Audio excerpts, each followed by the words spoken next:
Hi అండి. నమస్తే. నేను మీ Vaishnavi. Welcome back to Vaishnavi Vantillu. 10 నిమిషాల్లో ఈజీగా ఎంతో తొందరగా అయిపోయేలాగా ప్రసాదం అటుకులతో ఏ విధంగా చేయాలో చూపించబోతున్నాను. చాలా ఈజీ ప్రాసెస్ అండి. చాలా తొందరగా అయిపోతది. ముందుగా ఎలా చేయాలో చూద్దాం. స్టవ్ మీద ఒక పాన్ పెట్టుకొని అందులో 1 టేబుల్ స్పూన్ వరకు నెయ్యిని వేసుకోవాలి. ఈ నెయ్యి కొద్దిగా హీట్ అయిన తర్వాత 1 కప్పు వరకు అటుకులనైతే వేసుకోవాలి. ఇక్కడ మరీ పలుచగా ఉన్న అటుకులు కాకుండా, మరీ మందంగా ఉన్న అటుకులు కాకుండా, మీడియం థిక్‌నెస్ ఉండే అటుకులను తీసుకుంటే ఈ స్వీట్ అనేది పర్ఫెక్ట్‌గా వస్తుంది. ఈ అటుకులు ప్యాన్‌లో వేసుకున్న తర్వాత 5 మినిట్స్ లో ఫ్లేమ్‌లో ఉంచుకొని ఫ్రై చేసుకోవాలి. ఇలా అటుకులు వేగుతున్నప్పుడే ఇందులో ఒక పావు కప్పు వరకు ఎండు కొబ్బరిని పొడి చేసుకొని వేసుకోండి. కొబ్బరి వేసుకున్న తర్వాత 2 మినిట్స్ ఫ్రై చేయండి. మీ దగ్గర పచ్చి కొబ్బరి ఉంటే పచ్చి కొబ్బరిని కూడా యూజ్ చేసుకోవచ్చు. ఇలా ఫ్రై చేస్తుంటే మంచి కమ్మటి వాసన అయితే వస్తదండి. సో, అప్పుడు మనం ఇందులో పాలను అయితే యాడ్ చేసుకోవాలి.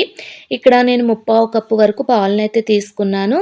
వాటిని ఒకేసారి కాకుండా కొంచెం కొంచెంగా అటుకులకి సరిపడగా పాలని యాడ్ చేసుకుంటూ కలుపుకుంటే అటుకులనేవి పొడి పొడిగా ముద్దవ్వకుండా అయితే ఉంటాయండి. ఇలా కంప్లీట్‌గా నేను ముప్పావు కప్పు వరకు పాలనైతే యాడ్ చేసుకున్నాను. ఇలా పాలు మొత్తాన్ని యాడ్ చేసుకున్న తర్వాత ఒక 2 మినిట్స్ వరకు స్టవ్‌ని లో ఫ్లేమ్‌లో ఉంచుకొని మూత పెట్టుకుంటే అటుకులనేవి సాఫ్ట్‌గా అయితే అవుతాయి. ఇలా సాఫ్ట్‌గా అయ్యి పాలు కంప్లీట్ అయిన తర్వాత ఇందులో ఒక హాఫ్ కప్పు వరకు తురుముకున్న బెల్లాన్నయితే వేసుకోవాలి. మీరు కొంచెం స్వీట్ తినాలనుకుంటే ముప్పావు కప్పు వరకు వేసుకోండి సరిపోతుంది. ఈ బెల్లం కరిగేంత వరకు లో ఫ్లేమ్‌లో ఉంచి కదుపుతూ ఉండండి. ఇలా 2, 3 మినిట్స్‌కి బెల్లం అంతా కరిగిపోతుంది. ఇలా బెల్లం కరిగిన తరువాత ఇందులో ఒక అర టీ స్పూన్ వరకు ఇలాచీ పౌడర్‌ని వేసి బాగా కలపండి. నెక్స్ట్ ఫైనల్‌గా ఇందులో డ్రై ఫ్రూట్స్‌ని ఫ్రై చేసుకొని వాటిని కూడా వేసేసుకొని బాగా మిక్స్ చేసుకోవడమే.